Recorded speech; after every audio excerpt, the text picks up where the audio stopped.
Assalomu alaykum. Bugun biz Vazip baldoqniki tanshaklar bilan tanishib chiqaylik.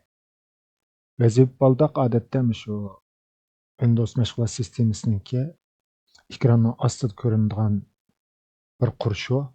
Avval biz Vazip baldoqning tanishini ko'rib boqaylik. izlash degani mana bu belgi shu. Agarda o'chib qolgan bo'lsak, vazifa baldoqda shu izlash degan to'pchi ko'rindi. Agarda taqib etsak ko'rinmaydi. Masalan, taqoq. Ochiq taqoq deyish kerak-ku. Undan keyin vazif ko'rinishi debdi. Bu vazif ko'rinish degan nima desa, mavhum ekranni demakchi. Ya'ni mavhum ustal yuzini demakchi. Masalan, bizningki hozir ko'rayotganimiz mana bu bir ustal yuzi bo'lgan bo'lsa, mana bir chekib, bir programmani so'rab, yana bir ustal yuziga tashlab qo'ysak, u yerda ijro bo'laverdi. Bizningki mana bu asosiy ustal yuzimizdagi mashg'ulotga ta'sir yetkazmaydi. Masalan, filmni hosillaydigan ish bor. Kompyuterda filmni hosillagan vaqtida ko'p vaqt ketadi hamda boshqa ish qilg'ili bo'lmaydi. O'shunda avvalni oldini olish uchun biz yana bir ekranga surib qo'yib, filmni masalan MP4 yoki YouTube'ga chiqaradigan filmni ta'riflab bo'lib, chiqaradigan vaqtga bunga kodlashga bir muncha vaqt ketadi. Shu vaqtda boshqa ish qilmoqchi bo'lsak, shu iqtidordan foydalanib, yangi ustal yuzdan birga so'rab olib qo'yib, mana o'zimizning asldagi ustalda yana boshqa ishimizni qilsak bo'laverdi. Bu vazif ko'rinishi deb tarjima qilibdi. Ustal, ya'ni mavhum ustal desak bo'ldi. Undan keyin kichik qurol debdi, buni apchi dedik, apchi desak texnik muvofiq. Apchi degani mana chekdik. Mana bu yerda ko'rinadigan tizim ekran deydi. Nima tizim ekran deydi desak, Microsoft hisobotini ishlasak, undan keyin Microsoft hisobotiga bizningki ishlatgan mana appchilarimizni xotirlay oladi.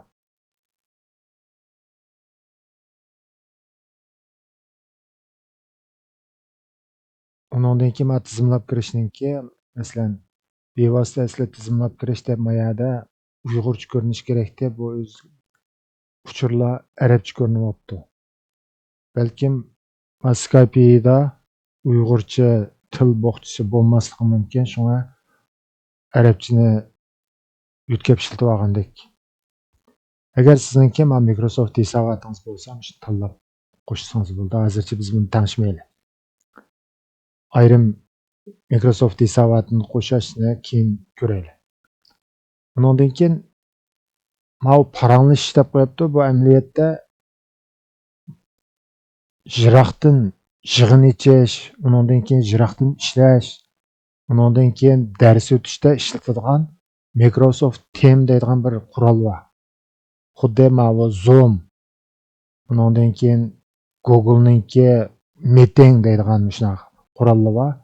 Mushullar bo'libmi ma Covid mezgilda hammadan uyda ishlaganda mush qurollardan foydalanib xizmat qilgan.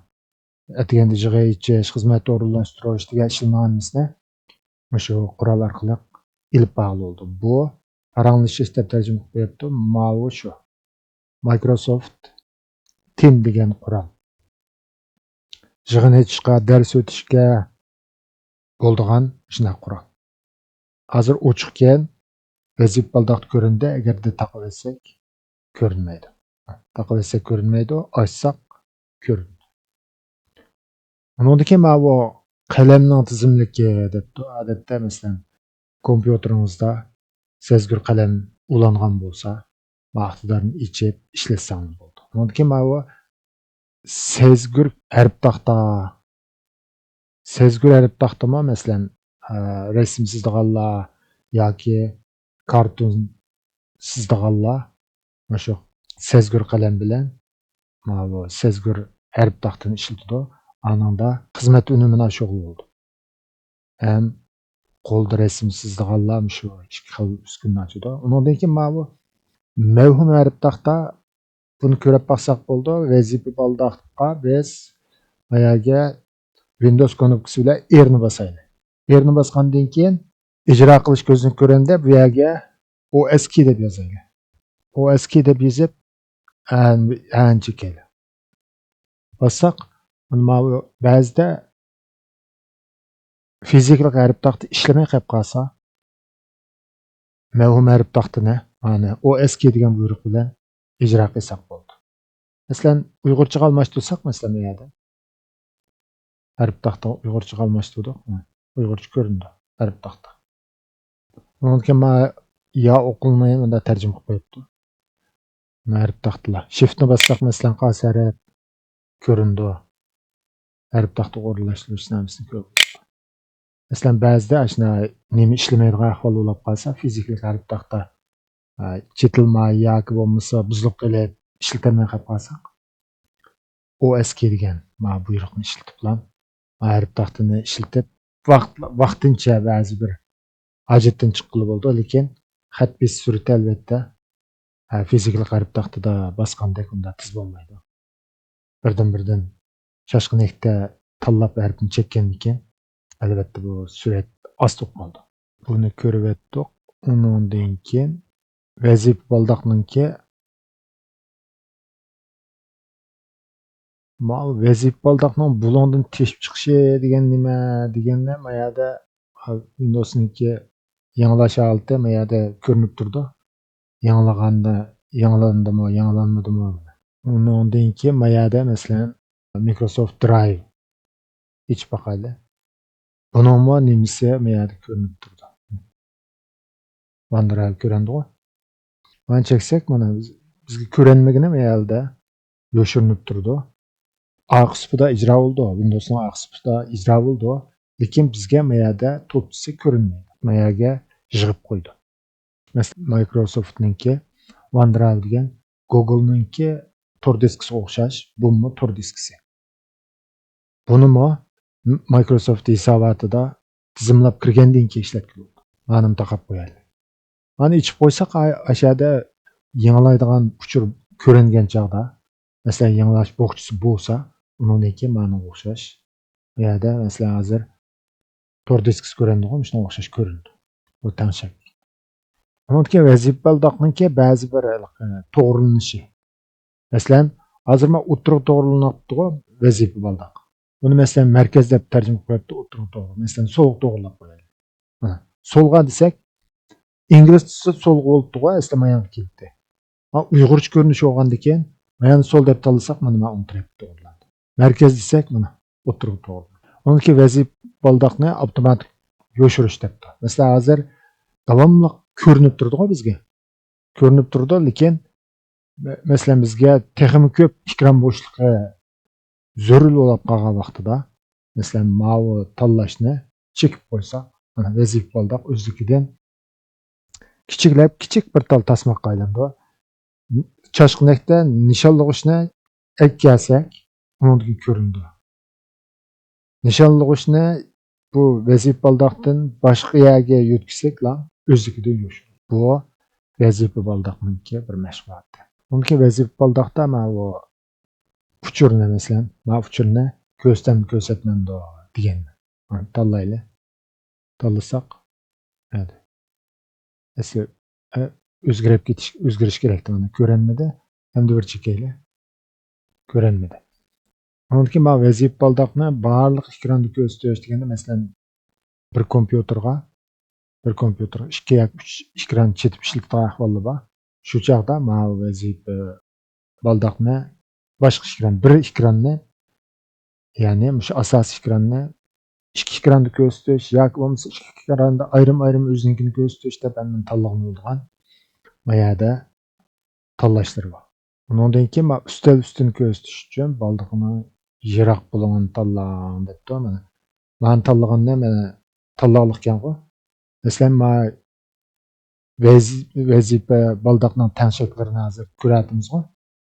Undan keyin masalan work deganni ochdik, masalan ustalda masalan men axlat sandiqini ochdik. Liq to'shab ketdi-ku masalan. Ustal liq to'shab ketdi. Biz yana bir programmani ochsak, mayada bizningki xizmat unumimizga, undan keyin ko'radigan doiramizga ta'sir ko'rsatdi. Bu chog'da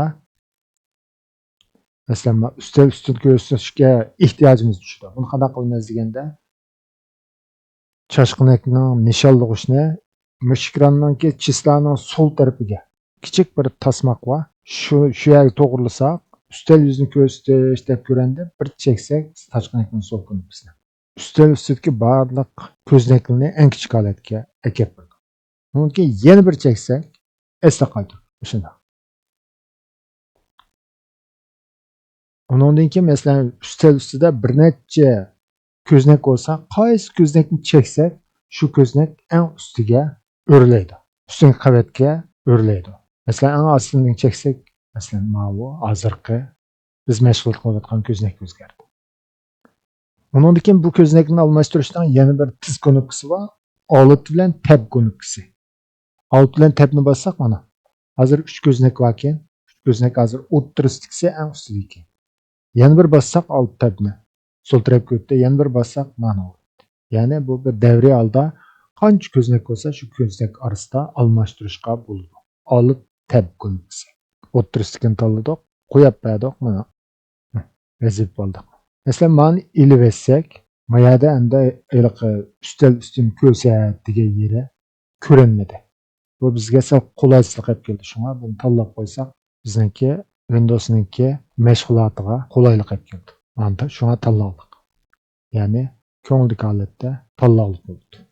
Bu vazifa baldaqningki tangshaklari haqidagi bilimlar.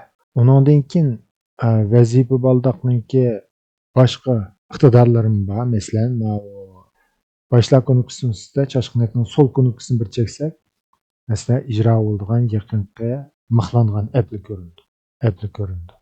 Mumkin bu applni o'ng tarafdan chekib, masalan, eng ustiga chiqqili, undan keyin boshlar shu ko'znakdan chiqarib etkilar, o'chirib etkilar bo'ldi. Agarda boshlar knopkasida boya so'l tarafni chekdik, ma ko'znak ko'rindi. Agarda o'ng tarafni cheksak, bizga tiz ijro bo'ladigan ba'zi buyruqlarni ko'rsatib berdi. Masalan, kompyuterni taqash, üstel yuzini ko'rsatish, ijro qilish degani buyruq ijro qilish, izlash, hujjat ko'rishni ichish, tanshakni ichish degandek, masalan, disk boshqarish, shu sistemaga munosabatlik barliq tiz buyruqlarni, masalan, terminal degan buyruq ko'zniki qo'y.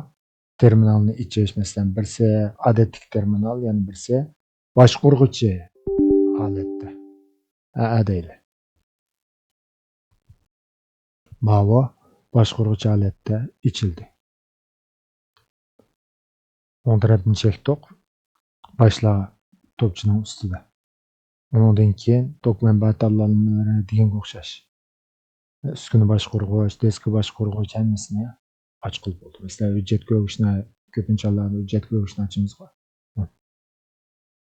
Yoki bo'lmasa bu hujjat ko'rishni mana mayada hujjat ko'rgich bor. Buni cheksakmi bo'ladi.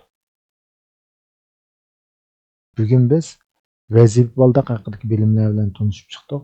Keyin qatimli qismda ko'rishaylik. Allohga